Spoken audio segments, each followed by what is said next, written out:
Lõuna-Läänemaal avati MTÜ Keskaegne Lihula poolt koostöös Muinsuskaitseametiga Poanse muinaskalmetele teabetahvel. See valminud teabetahvel on 2500 aasta vanusele Poanse kalmetele Lääneranna vallas, mida uuriti juba 1975. ja 1976. aastal. MTÜ Keskaegne Lihula asutati grupi noorte poolt 1992. aastal Lihula linnuse ja keskaegse aleviku uurimiseks ning Läänemaa ajaloo propageerimiseks. Alates loomisest on MTÜ tegelenud arheoloogiliste objektide uurimise ja korrastamisega ning ajalooalase teabe levitamisega. Üheks tegevuse liigiks on olnud teabetahvlite koostamine ja püstitamine. Me oleme siin Läänemaal päris palju neid üles pannud. Nüüd on see 15, nii et linnustele oleme pannud üles siis kalmete kohta, mis on uuritud ja samuti ka 41. aasta lahingupaikadesse.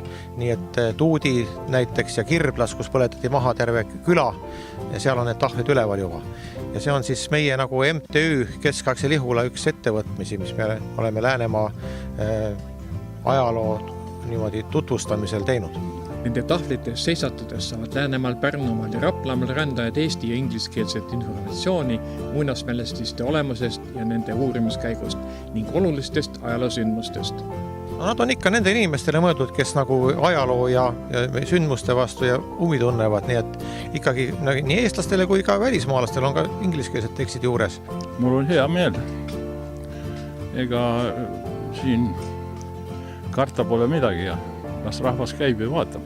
Teadaolevalt on MTÜ Keskaegne Lihula seni ainus ühiskondlik organisatsioon, kelle initsiatiivil ja osales ka rahastusel taolisi teabetahvleid Eestis on püstitatud.